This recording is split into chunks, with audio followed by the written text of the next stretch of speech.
So hello friends, स्वागत है आप सभी का विज्ञान वृक्ष के ऑनलाइन प्लेटफॉर्म पर। आज मैं आपके साथ डिस्कस करने वाला हूं गेट 2025 के लिए ऑर्गेनिक केमिस्ट्री में जो 15 सब टॉपिक हैं, जो शॉर्ट एंड शॉर्ट आपको यहाँ पे 15 मार्क्स, नियर अबाउट 15 मार्क्स देके जाएंगे। तो वो चीजें मैं आपके साथ यहाँ पे डिस्कस करने वाला हूँ। देखिए, पहले मैं आपको ये बता देता हूँ। देखिए, ऑर्गेनिक केमिस्ट्री से जनरली मार्क्स खींचना क्या होता है भाई, काफी टफ रहता है। अगर आप यहाँ पे इन 15 टॉपिक्स पे ज्यादा जोर करें तो आप यहाँ पे याद रखते हो 15 नियर अबाउट 15 मार्क्स आप यहाँ पे शॉर्ट एंड शॉर्ट लेके जाओगे। पहला यहाँ पे देखिए भाई, सबसे पहले मैं रिएक्शन मैकेनिज्म से आपके साथ डिस्कस करूंगा, जिसमें नेबरिंग ग्रुप पार्टिसिपेशन से एवरी ईयर नेट गेट कोई सा भी एग्जाम हो यहां से क्वेश्चन आता ही आता है। उसके अलावा गेट में आपका सॉल्वोलिसिस का क्वेश्चन रेगुलर बेसिस पे वो पूछता है। इसके अलावा दूसरा टॉपिक आपका स्टीरियो केमिस्ट्री। स्टीरियो केमिस्ट्री में एक तो आरएस नोमेनक्लेचर, उसके अलावा उसकी एप्लीकेशन, ऑप्टिकल एक्टिविटी का, कंपाउंड ऑप्टिकली एक्टिव है या नहीं है। उसके अलावा रिलेशनशिप बिटवीन मॉलिक्यूल का क्वेश्चन पूछता है। हेट्रोसाइक्लिक में pyridine की सिंथेसिस एज वेल एज उसकी रिएक्शंस पर बहुत ज्यादा जोर डालता है एज वेल। उसके अलावा इंडोल, लास्ट कुछ ईयर से इंडोल पे ज्यादा वो क्या करता है भाई, यहाँ पे इंफोसाइज कर रहा है, स्पेशली उसकी सिंथेसिस पे।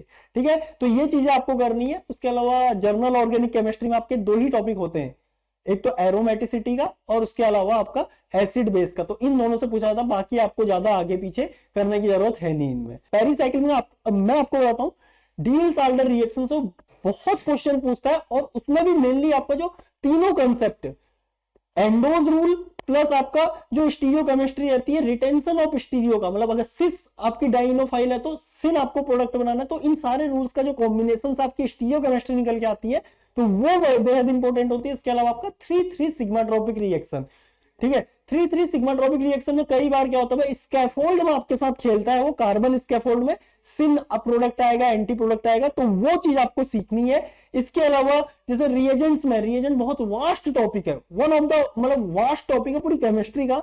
तो इसमें आपको मेनली इंफोसाइज करना है कपलिंग रिएक्शंस पे। ऑर्गेनोमेट्रिक रिएजेंट्स में भी कपलिंग रिएक्शंस और मेटाथीसिस। मेटाथीसिस से लास्ट कुछ ईयर में रेगुलर बेसिस पे क्वेश्चन पूछ रहा है, भले ही उसका कैटलिस्ट पूछ रहा हो या उसकी रिएक्शंस पूछ रहा हो। तो मेटाथीसिस पे आपको यहाँ पे जोर डालना है। मेन रिएक्शन में इनोलेट केमिस्ट्री बहुत अगेन वास्ट टॉपिक है, ठीक है, तो उसमें आपको अल्डोल और फेवरस्काई रीअरेंजमेंट, फेवरस्काई रीअरेंजमेंट में फेवरस्काई रीअरेंजमेंट मतलब हर साल या रिपीटेड ईयर्स में पूछता है, अल्टरनेट ईयर्स में वो पूछता है। इस साल भी आपका क्वेश्चन फेवरस्काई रीअरेंजमेंट से उसने पूछा था, ठीक है। उसके अलावा अल्डोल रिएक्शन में आपकी वैसे बहुत वैरायटी कवर हो जाती है, लेकिन आपको स्टिल यहाँ पे कुछ एक पर्टिकुलर रिएक्शन जैसे क्लेजन होगी और अल्डोल्स की डायस्टीरियो सेलेक्टिविटी में यहाँ पे आपको थोड़ा सा जोर देना है। इसके अलावा बायोमोलिक्यूल्स में अगर मैं आपको बताऊं, गेट एग्जाम के लिए गेट और जैम के लिए बायोमोलिक्यूल बेहद इंपॉर्टेंट रहता है।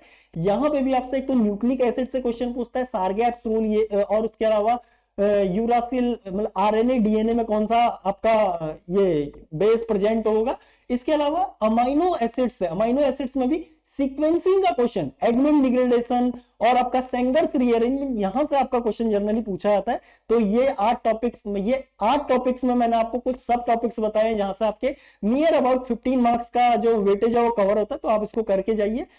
अगर आप 15 नहीं तो यहां से नियर अबाउट 12 to 13 मार्क्स तो बहुत इजीली गेन कर पाओगे और 15 मार्क्स का आप अटेम्प्ट करने लायक यहां से बन जाओगे। ओके, तो ठीक है guys, see you in the next session. Till then thank you, bye bye.